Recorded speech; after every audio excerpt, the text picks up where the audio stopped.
when you first heard of it? Well, thank you for that question. You see, it is like we're going around a circle. We're going around the circle, and we'll still go through this again in another state. You remember when the Kuje prison was broken into, and then a lot of prisoners, especially Boko Haram fighters, were released and they ran away, and till today they've not got any of them. And that's the same thing that has happened at Maiduguri, where the flood itself came, natural disaster, and then, of course, it broke through the walls and everything. And then the prisoners have to just take off. And there were no efforts to even recover them because the government was busy trying to save life and property of other civilians, I think the prisoners was just not a priority at that time. But it is of security interest, of grave security interest, where these criminals, hardened criminals for that matter, will be unleashed into society. And then, of course, they will mix up quickly. And then, of course, perpetrate their problems again. So I think it's something that we have been allowing to happen. Why are the prisons not secure? And those are the kinds of questions that should be asked. It is not that natural disaster came and swept everything away.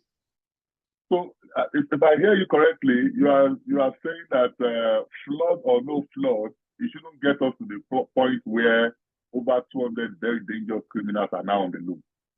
You see, correctional facilities are built to specification, and that was what happened when the Kuje prison break was announced. We said it, these are buildings that are over 100 years old, built during the colonial days, and they are weak.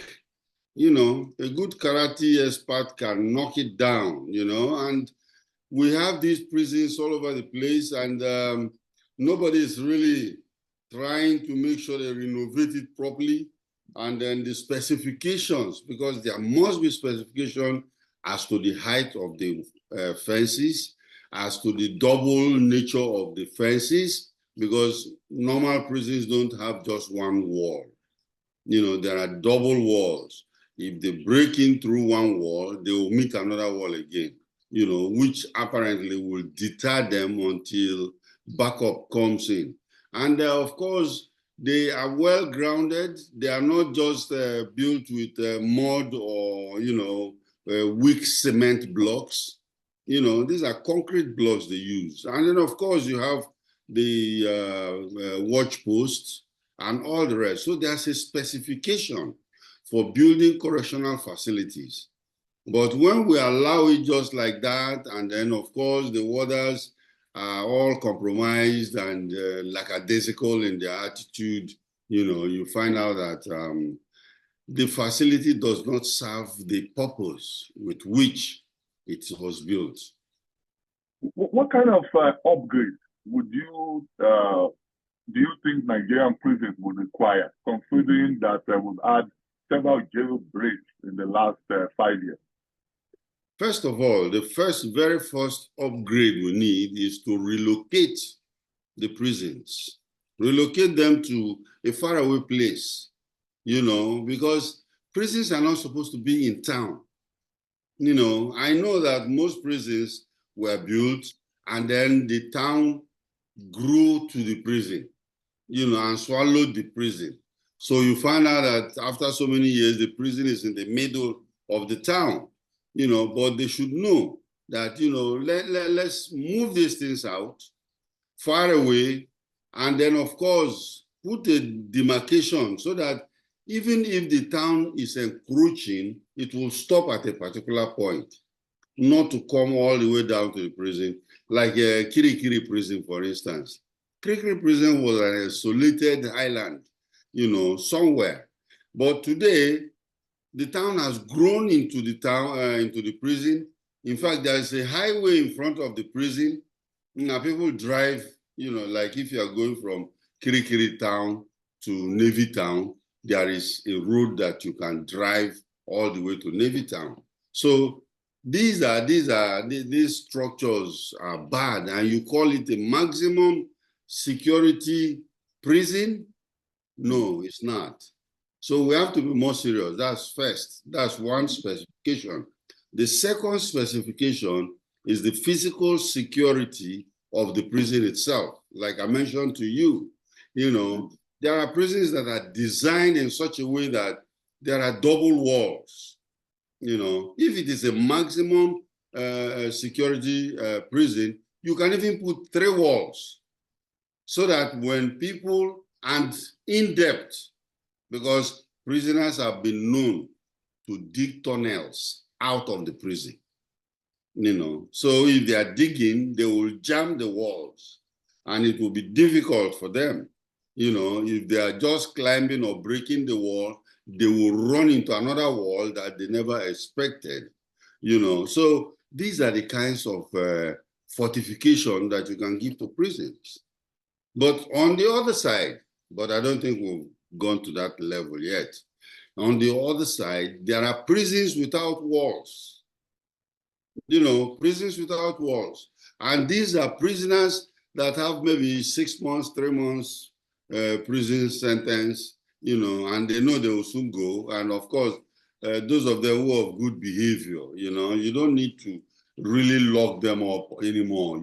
You just allow them and let them spend that time and get out, The concept of prison is going to change, because what we actually do in Nigeria is to lock them up inside their rooms and lock them. They don't even do anything. In the United States here, they are busy. By the time they even come out from prison, some of them have got money to start a little small business. You see all the car plates, license plate numbers that cars are carrying all over the place. Those are produced by prisoners. Those are all of them.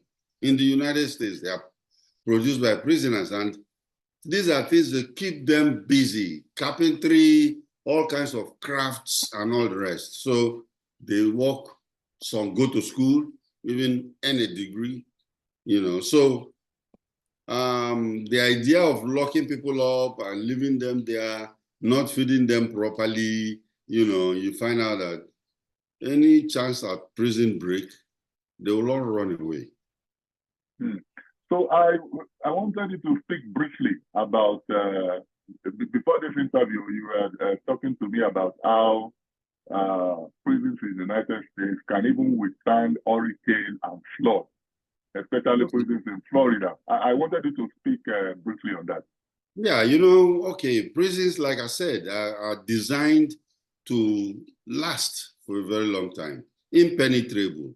They are supposed to be fortresses, and you find out that here in the United States, like Florida, like you rightly mentioned, is a state that is hit by hurricane every year, sometimes twice, 3 times. They will be hit by hurricane. And when they hit, the prisons are there. The prisons are there. And no matter how strong, the winds are, the prisons will withstand it. The prisons will withstand it. So the prisons are built to specification, where they cannot just be washed away, like what happened in Maiduguri. But again, when you look at it, if the storm is too high, or the storm is really, really, serious, and they feel that it's going to affect the integrity of that facility, then they can even arrange for evacuation. They can evacuate them to a different place. After the storm, they bring them back. So these are things to be done. It is not just sitting down there and saying, oh, okay, the storm has come and we lost so many people. We are going to get them. They never get them. Let's not deceive ourselves. On that point,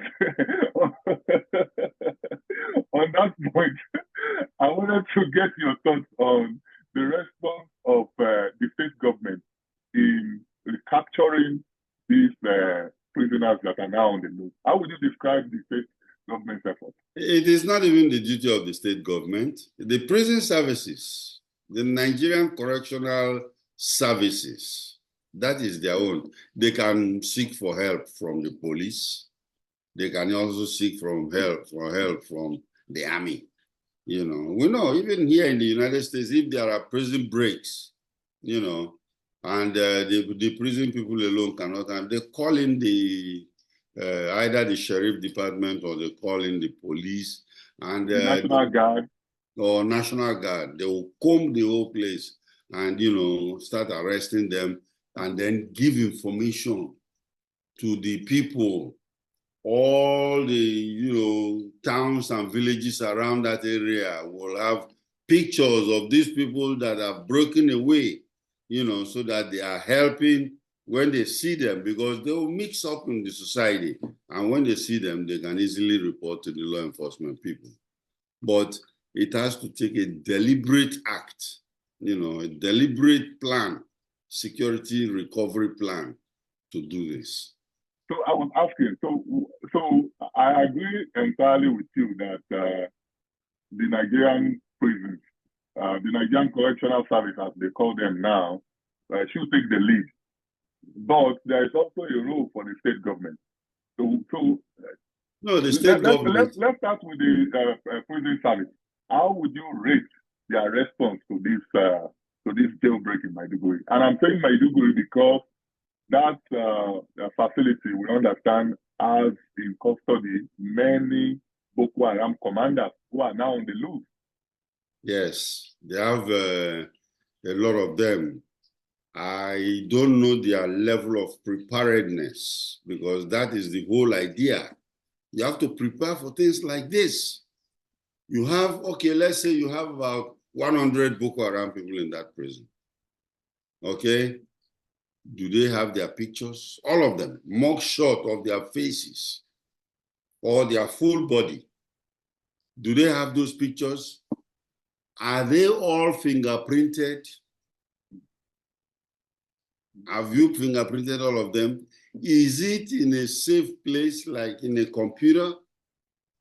You know, so you find out that sometimes I don't know. Lagos is a different ball game, but when you go to other remote areas like Maiduguri, Katsina, Wukari, I know Wukari especially, there was a prison break in Taraba State, you know, and they don't even know the people who broke out. You know, the people just ran away and mixed up with society, and they were gone, you know. So you have to be prepared in case of anticipate that these people can break out. And when they break out, what are we going to do? So you have a plan, you know, and that's a problem with a lot of security operatives in Nigeria. You know, some don't have a plan. You must have a plan of what happens if it happens. What are we going to do? And who is going to be involved? How do we go about it?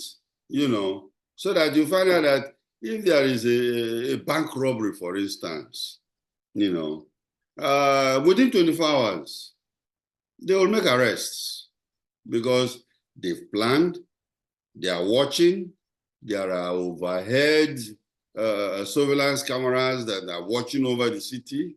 Which kind of car did they bring?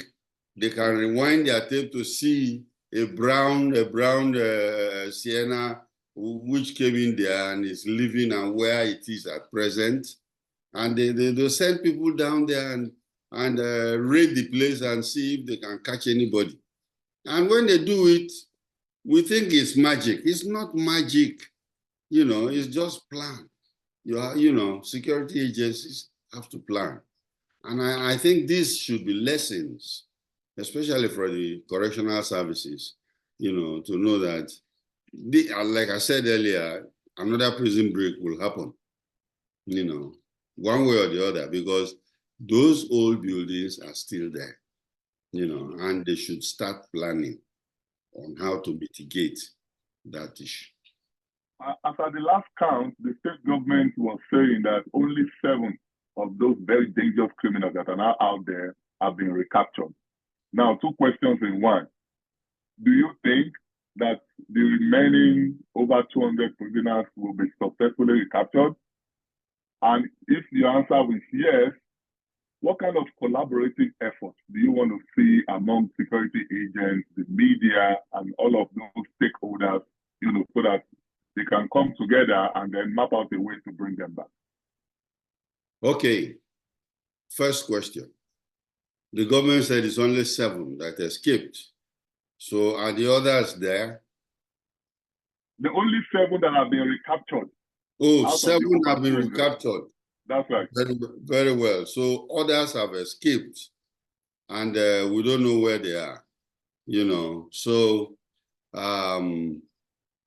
it is very, very funny, because we cannot rely even on the statement of the government, the state government, at the prison area or the state, where the government is telling us 7. Because normally, when emergencies like this happen, the objective of government, which is rightfully so, is to reduce the number, even of casualties, so that people don't panic, So they will always reduce the numbers, okay? Now, it is left to press the media houses to go out there and, of course, do something for themselves. I don't like the situation where we have most of our Nigerian media sitting in the office and, of course, manufacturing stories or trying to call somebody eyewitnesses that are second, they are not eyewitnesses, but they are third or fourth person. This man told me and this man told me, kind of thing. So we want, just like when we have hurricanes here in Florida, you see the major news media, the televisions, they go there. You see some of their reporters have got awards for reporting, like Hurricane Katrina. Right when it was happening, they were right there, and the cameraman taking pictures. Sometimes the breeze is blowing him. Some of them will hold on to a tree and be reporting, and it has given them awards. Christian Amanpour, got national and international recognition when she went to Afghanistan and was reporting with bullets flying over her head. We want our pressmen to get out of the office and get into the field. That way they can report more. They can get the real facts instead of relying on, somebody who heard from somebody or who heard from somebody. And you can get real pictures. Sometimes we allow even foreign media to come into Nigeria and then go in and do some, investigative reporting, and then we start attacking them. We don't have to attack them. We need to go. Nigerians need to go out and do it, because they should be relying on us, not us reporting what they have reported, and that's how it should be. The second leg of the question is the kind of collaborative efforts you want to see between security agencies if we are to recapture these criminals that are now on the loose. Okay, well, if we are going to recapture them, like I said earlier, we should have data. 1, we should have their pictures. That's number one that we should have. Their pictures. And those pictures should be all over the place. Those pictures should be all over the place. And then, of course, we can seek, just like in disaster, seek an SCDC. We don't have National Guard, but you police, even the army. That's where I expect the army to even be more active, you know, in doing things, because not during election or, you know, you see military people trying to, and then of course this thing has been going on for so long, and the military itself has, I think they are weak in their, in their approach to dealing with it. But there's a new gusto coming up, you know, where they are actually pinpointing some of the kingpins and decimating them, you know. So let us see what they can do, you know. Collaboration is very, very key, because I don't think the prison service itself can do it all by themselves. Mm-hmm. What do you think it would take to bring back these criminals, these prisoners that are now on the move? I don't think there's anything to take by bringing them back, because see, the thing is that if they were well documented, you know, we would have brought them back. But if they are not well documented, you are not going to create magic or go into 7 days fasting and praying to see that whether you can find them somewhere. No, they are out. Just put out the word that these people are missing. Put their pictures out there. It might take some time. You know, you find out that sometimes it might take up to a month, 6 months before suddenly you see one of them, you know, he has dissolved into society and somebody might recognize him and then, of course, inform the authorities. Considering that Nigerians look like Nigerians, Nigerians look like Chadians, considering that we all look alike and look the same, oftentimes we speak the same languages, considering all of that, do we look now and say, recapturing these people back once they mix into society is all but gone? Well, Nigeria, you know, Boko Haram, does Boko Haram look like a particular set of people?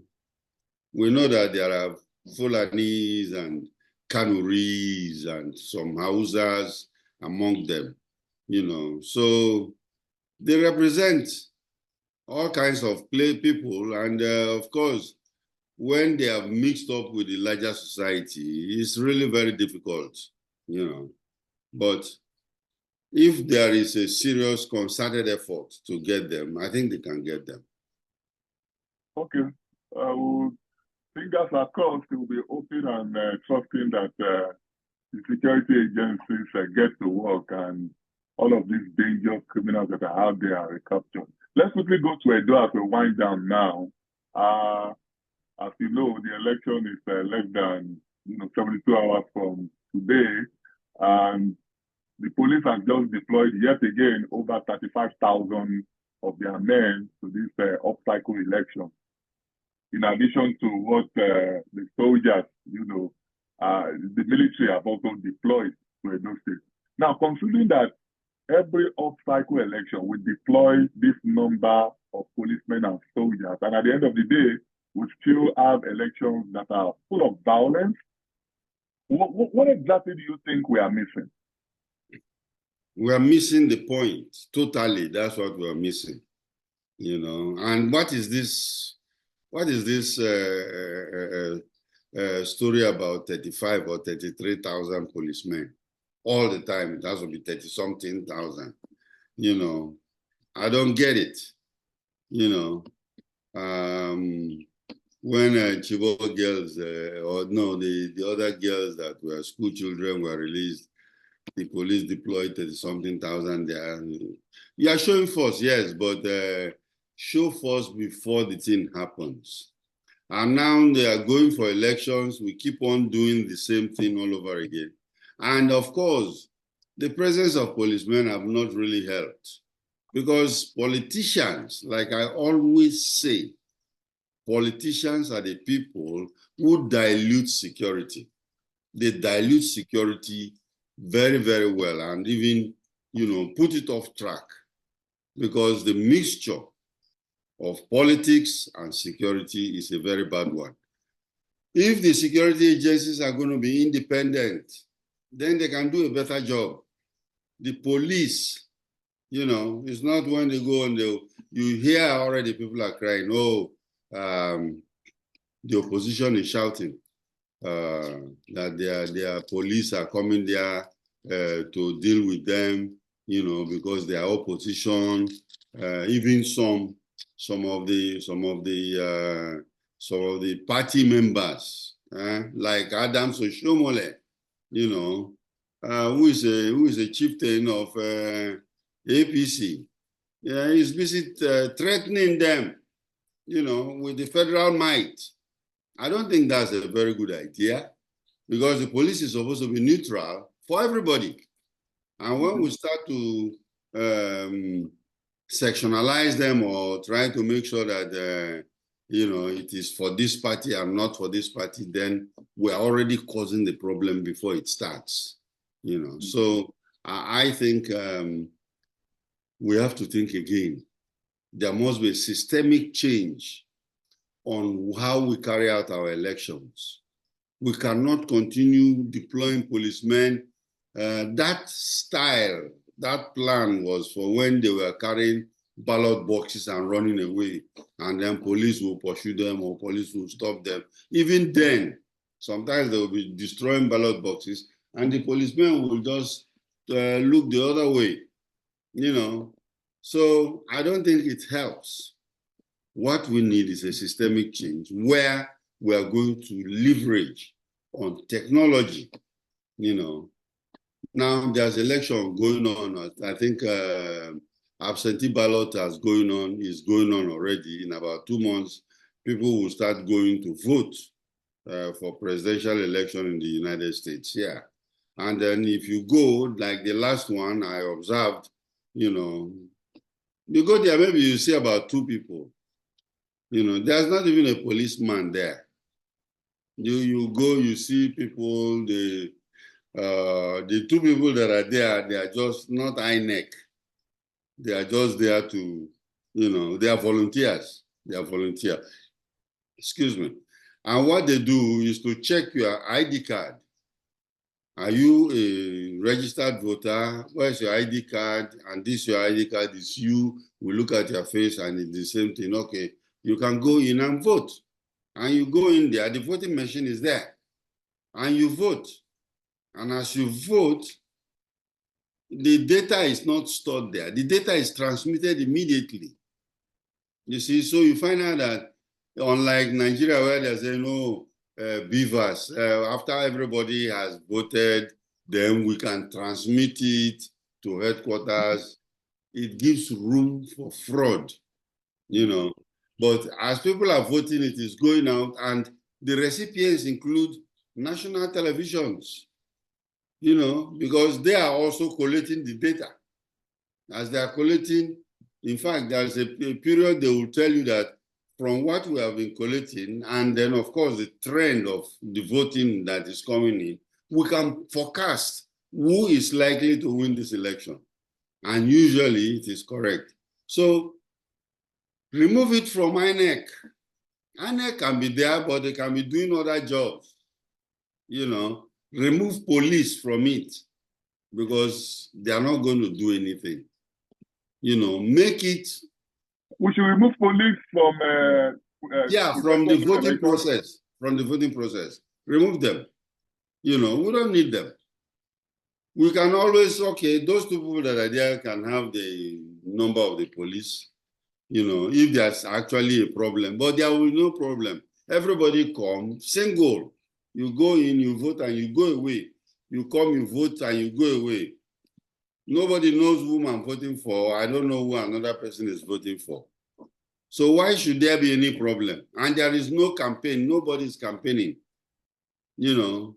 But if there is a problem, let those people call the police, and the response will come immediately and take care of what the situation is. And the machine is such that you cannot manipulate it. You know, you vote only once, and it will use your social security number to vote. And that's another thing. In Nigeria, we don't have social security number. Okay, we have NIN. Even our voters card has a number. So put it into the electronic system. so that it will identify you. You know, these are things we can do. And I don't think it's rocket science. I wanted you to speak to, now that we have 35,000 policemen, estimated 35,000 policemen, and we have God knows what number of soldiers that are going to be present in the election. What kind of arrangement, what kind of role would you want them to play during this, forthcoming election in Edo State? The thing is that, you see, when you have the policemen are there because of the threat of violence, electoral violence, that's why they are there. And if they are there, please let them do that job. Let them not go and side with one party or the other. Let them be neutral and do the job. And then, of course, if anybody comes there trying to disrupt the process, they should arrest the person and take them away. You know, so 35 is a large number, although when you spread it out to all the polling booths in the state, you know, that's why we're even saying that it does not really matter, because you are deploying 35,000 now to a state election. The total number of policemen is around 400,000, you know. Can you go around all the 36 states on FCT and then, of course, go to all the polling booths in the country? You don't have enough policemen to do that, you know. So you find out that ab initio, that system is faulty. So let us, you know, leverage on technology. But for those people that are there, let them make sure that violence is cut down to the barest minimum. Some people are bringing guns. Some people have been caught with guns already, preparing for the election. You know, they should make examples. Don't just arrest people and say, oh, who gave you this gun? Hey, the local government chairman gave it to me. And where is the local government chairman? Nobody's saying anything. You know, nobody's saying anything. Arrest him, bring him out, make an example of him, take him before a judge, sentence him, let him be in jail, you know, instead of brushing over it. Why do you think we lack the political will to ensure that those who are caught perpetrating violence during the elections, you know, don't let them go off the hook just like that? It's complicity. It's complicity. You know, they are all involved. You know, the party itself cannot come out to say that we don't want this. You know, they are all involved. Everybody is looking forward to the violence. In Nigeria, if you don't rig election, you don't win. You know, I forget about all these peace accords that they are signing. It will not work. Yeah, it's just a formality. It's just a formality. It doesn't work. Because even the last election, the present president refused to sign, you know. And just now, the PDP governor of Edo State is saying he's not signing, you know. So, because they know it doesn't work. What do you think will be the significance of the PDP not signing that peace accord? There's no significance. It means that the peace accord is of no consequence. It's of no consequence. Because if there is consequence for not signing, or if you sign and there is violence and it is traced back to you, to your party, and then those people are going to be punished by law, then people will be more serious. But they know there's no significance, and then they just allow it to go. Do you think it was a mistake for PDP not to have signed that peace accord? It's not a mistake. They know what they are doing. They know what they are doing. You know, and of course, they were quick to say that even the APC president now did not attend, you know, or did not sign the peace accord when it was his time. So what is the binding factor for them to sign? Do you think the peace accord committee, do you think they've outlived their relevance? Of course, they have outlived their relevance because Why do you think so? people are not honest. People are not honest about it. People are just signing it, as courtesy. I think it's more of a courtesy to two people: the former head of state, General Abdul Salam Abubakar, and Bishop Kuka, who are prominent members of that peace accord committee.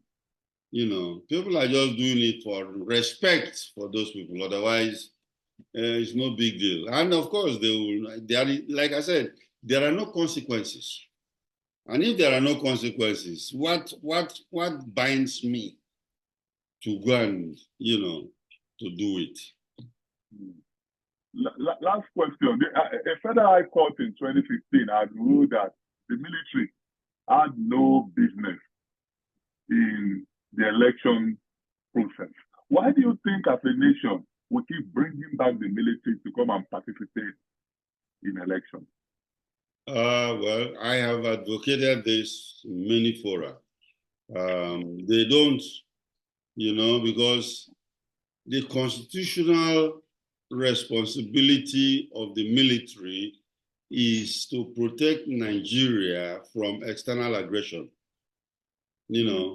and if we are now inviting them to partake in internal security, the police will invite them when they are overwhelmed, and that is what the Constitution says.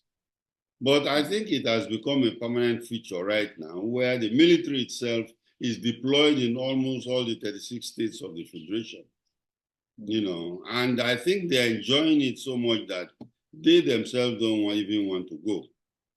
And you find out that they make press statements, they threaten people, and that is out of place, because the military is supposed to be very quiet, and they should not be threatening Nigerians, because they are not supposed to be involved in internal security issues. Only the police.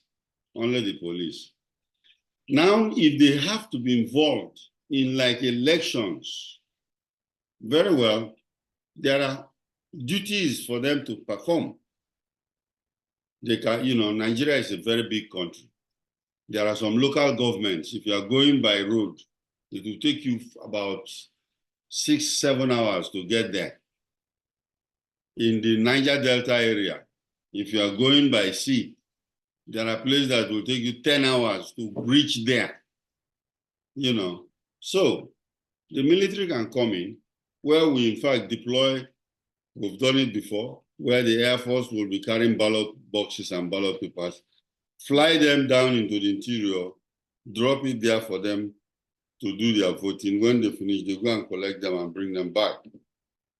So you find out that there is job for them to do, but not to be in their truck or armored vehicles, watching people with guns and stuff. No. When you do that, it does not look like democracy anymore. It looks like people are voting under duress, So I think they should withdraw. They should try and withdraw the military out, because this is a democracy. We cannot share the governance with the military. Okay.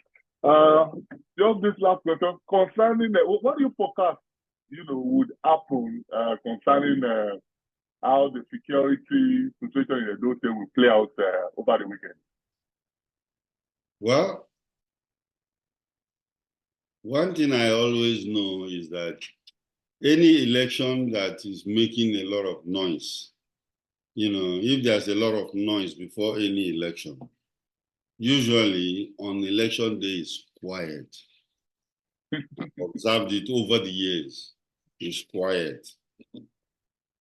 The noise will start after the election, So I just wish them luck. I hope that, there are a lot of things are at stake. The gladiators are very, very serious. They want to fight each other. But I think the police presence there should be able to quell it. But you get some violence, but it has to be pockets of violence, not widespread, So that's what I think. Thank you so very much for the honor, former Assistant Director with the DSS. Thank you so much for joining me today. I appreciate your time. Thank you so much, Kehinde. Thank you.